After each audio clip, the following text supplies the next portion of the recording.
Alright, what's going on, guys? Trev back again, here to bring you another video. This one's going to be doing a review for a brand new television series which has just premiered on AMC last weekend, following The Walking Dead Season 6, Episode 6.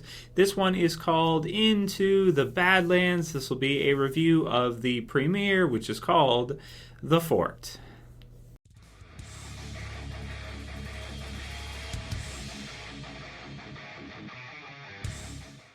Okay, and spoiler warning if you guys have not seen the premiere for Into the Badlands yet, The Fort.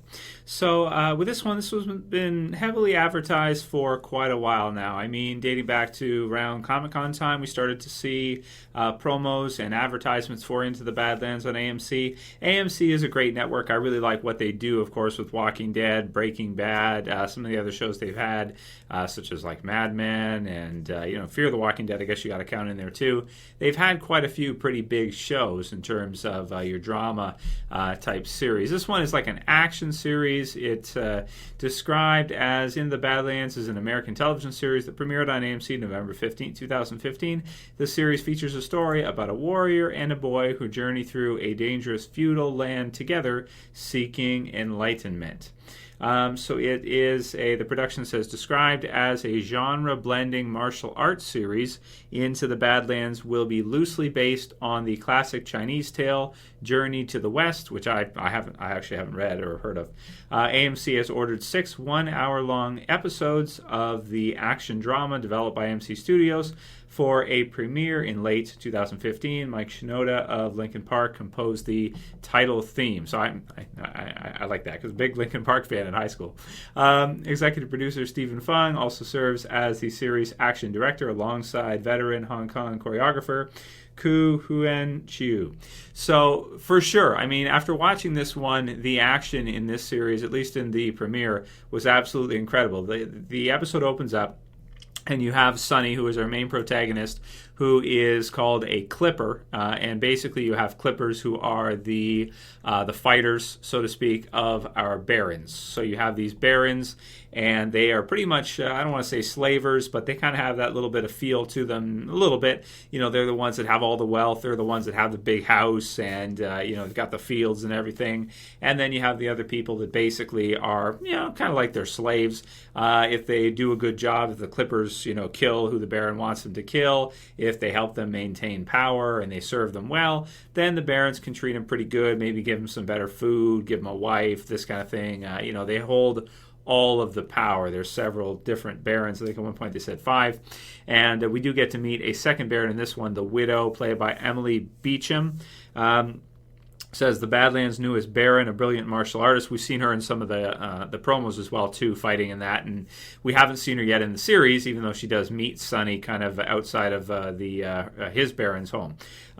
She has adopted a blue-winged butterfly as her baronial symbol, kind of like a sigil, representing a transformation from insignificance to beauty and power.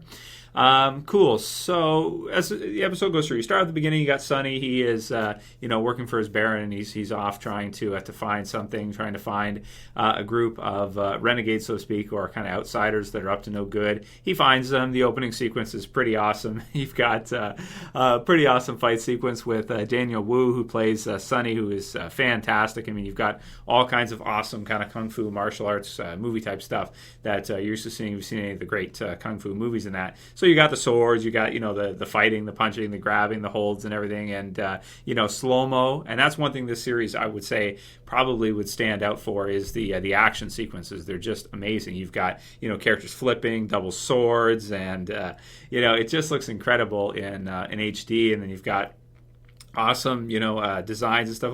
I like Sonny's gear. He's got like this red kind of overcoat type thing. He's got the double swords that are just really, really cool. Awesome detailing on the swords and some pretty awesome, fight scenes as you go through this part where you've got a guy flipping with 2 swords and they're kind of spinning around. All that classic stuff just done really, really well in TV series format. And it looks beautiful. The action sequences are awesome. The part where he cuts this guy's throat, and another part where he stabs a guy through a car and the sword comes through and then down through the roof of the car, on top of the car. So there's some really awesome fight sequences in it. And I do like Sonny as a character. I don't care much for the Barons because they, you get that kind of slave master feel to them. So you have the Baron on Sonny's side. You've got his Baron, and then he's got a son. You've got some drama mixed in there because the Baron is allowed to take more than one wife, this kind of deal. Has one wife and is interested in this other younger, I guess, type of wife too that he could take, but his son, I guess she's with his son. So you get this kind of drama. The usual stuff, and nothing crazy here. So it did have a pretty cool theme at the end. It had Lead Me Home, which was a Walking Dead song that they've used in the Walking Dead series, Lead Me Home. And they used that Into the Badlands near the end there. And I thought it was used pretty well, and it was pretty cool to see it in a different series. I'm sure that was intentional that they use a Walking Dead type song, and that's probably the one they decided fit the best. So in addition to those characters, we do have the kid who Sonny finds after killing these renegades or these people who have kind of trapped him for the other Baron and wanted to bring him back to the Baroness, so to speak, Emily Beecham's character, the widow.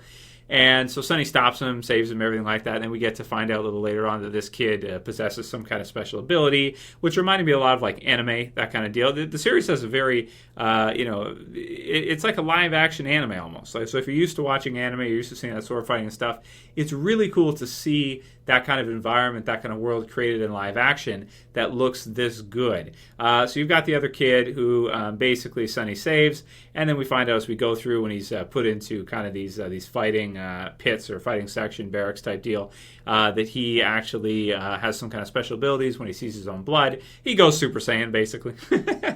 kind of everything slows down, and he can even like catch pieces of glass and stuff, and he kills this other kid who's kind of picking on him, seems to be kind of like a bully. So a pretty good premiere. If I had to score it, I give this one I'm going to go with like an 8.7 with this one. I forgot to mention as well too, Sonny has gotten knocked up a chick, so that's not allowed. So he's got some drama happening there too. So it's good. The drama's decent.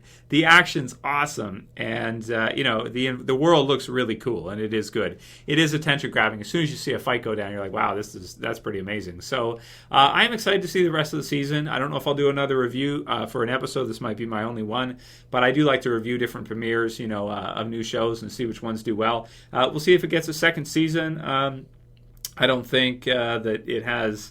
That's been confirmed yet or anything like that. And it's only 6 episodes for the first season. AMC likes their 6 episode first seasons to see if a series is going to fly and then go from there. And Walking Dead, Fear of the Walking Dead, they've done it a lot. So Into the Badlands could be another one. The premiere did really well after Walking Dead. It got over 6 million views, which is good. So if it's able to maintain even probably upper half of that, it'll probably continue with a second season at some point. But we'll see, because there's a lot of details that are so new it's hard to say at this point. So I'm going to check out the second episode. I did like the first episode. Can I say I was blown away by it? Well, maybe not totally blown away by it, but it was well done. It was good. And the action sequences blew me away. Yeah, the action did. The drama was decent, I guess, but the action is the selling point. To see something like that done in that kind of quality, that looks better than growing up the movies I used to watch. You'd watch a movie, you get to see an hour and a half, and that's the end of the story. Love this type of idea where you get to see something in even better quality, of course, now with modern equipment. And the environment looks amazing. The acting is great. The guy who plays Sonny is incredible to watch. And just a really, really cool new show from AMC. So I'm excited for the prospect of it. We'll see if it gets a second season and if it goes on to be a great series, or just kind of a one season started off okay and then got dropped or something. So we'll see what happens with it. Let me know what you guys thought about Into the Badlands. Let me know if you liked it, what your favorite parts were, if it was all about the action for you or if you did like the drama as well. Write your comments below. That's all I got to say for my review of it. Looking forward to episode 2. And if you guys want to see a review for it, I can do it. Let me know in the comments below. Write it below if you want to see that. If you liked this review, you can go ahead and thumb it up below. If you want to help support the channel, you can share, you can favorite. And if you're new and you want to subscribe, you can subscribe. That's it for this video, guys. I'll see you again really soon. As always, it's Trev. I'm saying peace.